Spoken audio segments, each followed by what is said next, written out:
대표님, 제가 최근에 인테리어 업계에서 약간 사기 비슷한 그런 사례가 많다고 들었는데 대표님 혹시 들어보신 적 있으신가요? 네, 너무 많죠. 인테리어 업계에 되게 흔한 일인 것 같고요. 저도 주변에서 많이 들었고 최근에 계약하신 고객님이 있는데 그 전에 저 말고 3번의 인테리어 경험이 있으셨대요. 근데 3번 다 안 좋은 일이 있으셨던 거예요. 그래가지고 저에 대해서도 처음에 굉장히 많은 걱정을 안고 오셨거든요. 그래서 얘기를 들어보니까 공사가 진행되다가 어느 날 갑자기 아무도 안 오시는 거예요, 현장에. 보니까 장인 어른의 집을 지금 급하게 들어가게 됐다. 이 현장은 좀 나중에 해야 되겠다 라고 해가지고 한 달 가까이 공사가 지연이 돼서 굉장히 그 금전적인 좀 손해를 많이 보셨다고 하더라고요. 어떻게 그런 일이 있을 수 있지 싶은데 많아요. 업계 전반에 깔려있는 어떤 그런 나쁜 일로 인해서 본인도 그 피해 대상자가 되지 않을까라는 걱정을 많이 안고 오셔서 저는 고객님들께 이제 계약 전에 그다음에 공사 진행 중간에 마지막까지 다양한 방법으로 고객님을 안심시켜드리고 정상적으로 잘 진행하고 있고 꼼꼼히 챙겨가고 있다라는 걸 계속 보여드리는 편이에요. 많은 분들이 인테리어 업계 전반에 대한 불신이 좀 있잖아요. 그러다 보니까 왔을 때 걱정을 엄청 안고 오실 것 같은데 구체적으로 어떤 것들을 걱정하시나요? 제일 많이 걱정하시는 부분은 견적인 것 같아요. 견적에 이제 들어가 있지가 않아서 나중에 너무 추가 금액이 많이 나온다거나 납득되지 않는 부분도 되게 많다고 들었거든요. 그래서 저 같은 경우에는 그 전에 이제 공사 여러 차례 하면서 만들어졌던 계약서나 견적서들을 보여드려요. 여러 사례들을 좀 보여드리면서 저희 맨션큐 같은 경우에는 계약 견적서라는 게 있어요. 그래서 처음에 고객님하고 미팅하면서 이런 내용으로 공사를 진행하고 싶다라고 하셔서 그거에 대해서 견적서를 한번 만들어 드리고 그 금액이 마음에 드시면 계약으로 진행이 되잖아요. 계약서는 어느 정도 원하시는 내용을 거의 다 집어넣어서 만들고 그리고 나서 공사가 목공 정도 진행이 되고 나면 시공 견적서로 다시 바꿔드려요. 근데 시공 견적서로 바뀌었을 때 추가가 되는 내역을 보여드려요. 대부분 시공 견적서와 계약 견적서의 차이점은 물건이거든요. 본인이 원하시는 물건으로 교체됐을 때 물건 값이 교체되는 거. 그렇다 보니까 몇 가지 사례를 보여드리죠. 추가된 금액도 보여드려요. 그럼 저희 소비자분들이나 고객분들이 견적서는 사실 바뀔 수 있다는 건 염두에 두지만 그게 네네. 합당한 정도 범위인지를 맞아요, 체크하는 게 더 중요하겠네요. 맞아요. 근데 아마 이제 그런 거를 공사를 처음 해보실 때는 감이 안 오실 거예요. 그래서 상담을 하시면서 예전에 다른 집들은 어느 정도로 추가가 됐냐라고 물어보시는 것도 팁일 것 같아요. 견적에 대한 납득을 시켜주시는 업체가 좀 좋은 업체이지 않을까. 근데 제가 좀 듣다가 놀란 게 보통 내가 했던 다른 견적서를 보여준다는 거는 또 더 거품이 있거나 그럴 수가 없잖아요. 그러다 보면 그렇죠, 더 그렇죠. 안정감 있게 설명이 되겠어요. 네, 실행이 실제로 됐던 견적서잖아요. 그래서 저는 오히려 자신감 있게 딱 열어서 보여드리고 대략적으로 저희가 이렇게 금액이 들었었거든요. 그러면 고객님 몇 평형대니까 여기서 좀 미루어 짐작하실 수 있을 것 같아요. 아직 짜기 전이지만 그렇게 좀 설명해드리면서 보여드리거든요. 그러면은 견적에 대한 부분은 당연히 비용적이니까 걱정을 많이 하실 것 같은데 그 외에는 좀 어떤 것들을 좀 우려하거나 항상 언급하는 게 있을까요? 공사가 정상적으로 진행되는 것 자체를 되게 걱정을 많이 하시는 것 같아요. 되게 기본적인데도 걱정하시나요? 맞아요. 여러 가지 케이스들도 있고 또 고객님들도 막 또 듣는 얘기도 있으실 거고 하니까 저희는 어떻게 일을 하냐면 각 현장별로 이런 식으로 시공 일정들이 현장별로 만들어져 있고 이거를 고객님하고 공유를 하거든요. 단톡방에서 공유돼 있고 노션에도 공유가 돼 있어요.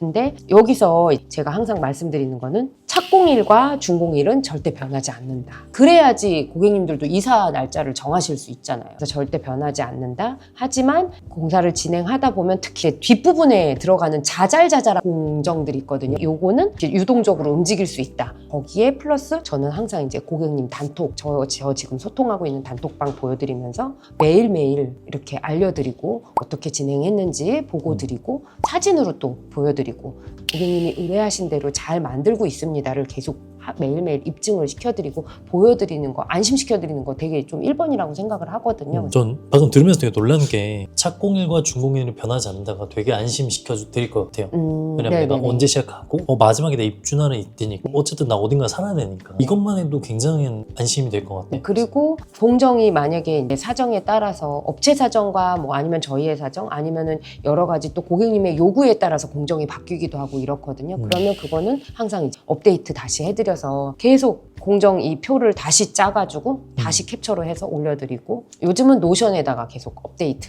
해드리고 이러고 있어요. 인테리어를 맡기는 고객분들이 특히 아까 말씀하셨다시피 내가 공정이 진행되는지 안 되는지 모르겠다 하잖아요. 그래서 대표님 특별히 소통을 신경 쓰신다고 들었는데 어떻게 하고 계신 거예요? 일단은 공사 내역이 무엇인지 서로가 딱 일치하게 알고 있어야 된다고 생각을 하거든요. 서로 간에 생각이 다르면 안 되잖아요. 초반에는 사실 이런 식으로 의뢰 내용 확인서를 만들어 드렸었어요. 이제 도면을 가지고 서로 얘기를 초도에 이제 가볍게 얘기한 내용들을 다 모아가지고 공간별로 이렇게 의뢰를 하신 게 맞냐 먼저 확인을 해드리고 그러고 나서 이걸 바탕으로 견적서를 작성을 했었거든요. 근데 지금 이 행위도 하고 있습니다. 왜냐면 처음에 이제 첫 미팅 때 막 많은 얘기를 주고받거든요. 그러면은 그거를 제가 딱 정리를 하는 거죠. 그걸 기반으로 제가 견적서를 짜거든요. 그리고 나서 이제 계약이 진행이 되면 실제로 공사가 진행되고 있잖아요. 그때는 이 내용 확인서로 좀 부족하더라고요. 그래서 그때는 저희가 현장별로 노션을 만들어요. 노션을 만들어서 이런 식으로 지금 진행되고 있는 현장인데요. 여기에 보시면 시공 일정도 이렇게 업데이트를 해놓고 시공 일정이 변경되면 아래에 계속 이제 업데이트를 해드리고요. 착공 전인 현장이어서 아직 뭐가 많이 업데이트는 안 되었는데 공사 의뢰 내역도 처음에 이렇게 한글 파일로 주고받았던 내용들을 다시 한번 노션에 공간별로 정리를 해드려요. 그리고 만약에 필요한 부분이 있다면 이렇게 이미지를 3D로 만들어서 이렇게 좀 저장을 해드리고 이 부분을 우리가 어떻게 하기로 했었다라고 이제 내용을 계속 이렇게 만들어 드리거든요. 근데 여기에 더 중요한 거는 공간별로 이런 내용들이 있다고 하면 내용은 계속 바뀌기 마련이거든요. 그래서 그 내용 바뀐 거를 고객님하고 소통할 때 이 노션 창을 열어놓고 소통을 하거든요. 그래서 전화 통화할 때는 들으면서 제가 바로바로 그리고 여기에 한 가지 더해지면 제가 이거를 써요. 클라우드에 녹음해서 AI로 정리해주는 이 기능을 쓰거든요. 이 녹음기를 키면은 파일을 생성을 해주거든요. 그래서 그거를 다시 여기에 딱 업데이트를 해놓는 거죠. 그 다음에 카톡에다가 고객님 그때 통화한 내역 업데이트 해놨습니다. 한번 봐주세요 라고 코멘트를 해드려요. 사실은 녹음기가 있기 때문에 틀리는 경우는 거의 없습니다. 문서로 계속 확인, 글로써 확인 이게 가장 중요하다고 생각해서 이렇게 좀 진행을 하고 있어요. 그리고 과거에 저희가 약간 약식으로 정리했을 때랑 지금은 이제 AI와 녹음과 어떤 노션을 활용했을 때 만족도나 혹은 대표님의 업무 효율은 어느 정도 올라갔을까요? 고객님들이 사실은 계약 전에 보여드리면 멘션큐는 정말 일을 제대로 하는구나, 제대로 일을 받아주시는구나 라는 생각을 많이 해주세요. 그래서 또 안심을 시켜드릴 수 있어서 좋고, 그리고 실제로 일을 진행을 할 때는 서로 간의 오해가 정말 많이 줄어들어요.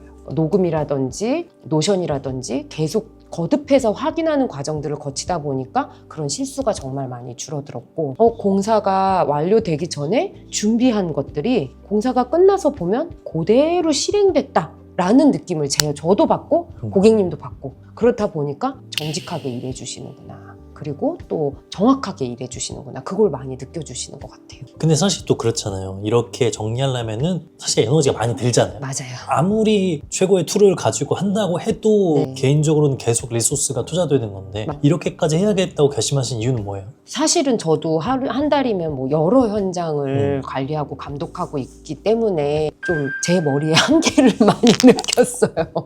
내 머리를 믿으면 안 되겠다라는 걸 많이 느꼈어요. 그래서 시간이 걸리더라도 이걸 시스템화 시켜놓으면 나중에는 훨씬 제가 편해지겠다, 그리고 고객님과도 소통이 너무 수월해지겠다라고 느꼈고, 저 또한 한 번 더 머리에서 정리가 되더라고요. 네. 근데 또 그런 것도 있잖아요. 예를 들면 제가 소통이라고 봤을 때 이렇게 깔끔하게 노션이나 하는 정리하는 것도 있지만 사실 사람과 사람이다 보니까 네네. 사람이 잘 응대하는 것도 되게 중요하잖아요. 그럼요. 실제로 면대면 혹은 통화로 네. 소통할 때도 어떻게 해야 좀 더 원활한 소통이 될까요? 일단은 잘 들어드리는 게 제일 중요하죠. 잘 들어드리고 잘 기억하는 거. 제일 중요한 것 같고요. 그리고 사실 인테리어라는 게 머릿속에 있는 생각을 실제화시키는 일이거든요. 네. 네, 어쨌든 이런 소통에 있어서의 방법은 무조건 사진과 이런 거를 보여드리긴 하지만 사람이 하는 일이기 때문에 저는 정말 경청을 많이 해드리고 그리고 궁금하셨던 부분을 계속 해소해드리고 풀어서 설명해드리고 알아듣기 쉽게. 그러면 실제로 저희가 이렇게 소통도 잘하고 어떤 전반적인 공정을 잘 진행해서 만족했던 고객 사례가 있을 것 같아요. 네. 어떤 식으로 이제 고객들이 만족하고 막 친한 친구처럼 된 적도 있다고 제가 들었는데 맞아요. 그런 거 한번 좀 이야기 좀 해주면 좋을 것 같아요. 준공 미팅을 저는 좀 진짜 열심히 준비하는 편이에요. 가구랑 청소가 끝나고 나면 잔손 보기 하는 시간들을 콘센트 다 꽂아보면서 제대로 작동하는지, 불 다 저희가 계획했던 대로 들어오는지, 문 열림 같은 거 문제 없는지 다 체크하는 그런 시간들이니까 이제 준공 미팅 때 짠 하고 좀 보여드리거든요. 뭔가 팀플을 같이 한 어떤 동료의 전우애가 생기기 때문에 헤어질 때 되게 서로 되게 재밌었는데 이제 끝나네요 이런 얘기 해주시는 고객님들도 많고, 그리고 어쨌든 저는 송도에 살면서 송도 안에 있는 집을 하기 때문에요. 저도 맨날 이 동네를 돌아다니고 있어서 정말 생각보다 자주 만나요. 근데 그때 기분 좋게 만나야지 맞아요. 왼수대에서 만나면 안 되기 때문에 그래서 더 열심히 합니다. 참 저희 보면은 인테리어 업체가 많잖아요. 네. 그래서 고객분들이 인테리어 업체에 맡기기 전에 이런 것쯤은 꼭 알고 가면 좋겠다. 몇 가지 말씀해 주신다면요? 본인의 어떤 필요에 의한 니즈가 확실하셔야 된다. 저희가 얼마 전에 계약하신 고객님이긴 한데 이런 시안을 저한테 주셨거든요. 이런 내용들을 좀 많이 보여주시더라고요. 이러면은 좋습니다. 아, 오히려 좋나요? 네, 오히려 좋아요. 왜냐면 필요하시고 호불호가 확실하시니까 오히려 내용을 풀어나가는데 되게 도움이 많이. 또 그런 게 있을 것 같아요. 우리 고객분들은 각각 개별 공간이 어때야 되는지가 있지만 사실 그 종합적으로 봤을 때는 이해가 안 될 수 있잖아요. 맞아요. 혹은 맞아요. 종합적으로 봤을 때 어울리는지 안 어울리는지, 맞아요. 혹은 단가가 내가 원하는 것만 나오는 건지 아니면 맞아요. 이걸 모르니까 이걸 조율해 주는 게 맞아요. 또 인테리어 대표님이 하시는 역할을 맞아요. 하는 거예요. 정확하게 얘기하셨는데 부분은 알고 계시는데 이게 과연 한 집이 됐을 때 어떤 느낌이신지는 크게는 와닿지 않는 분들이 더 많거든요. 전문가가 아니시니까 그럴 때는 제가 좀 조율을 해드리죠.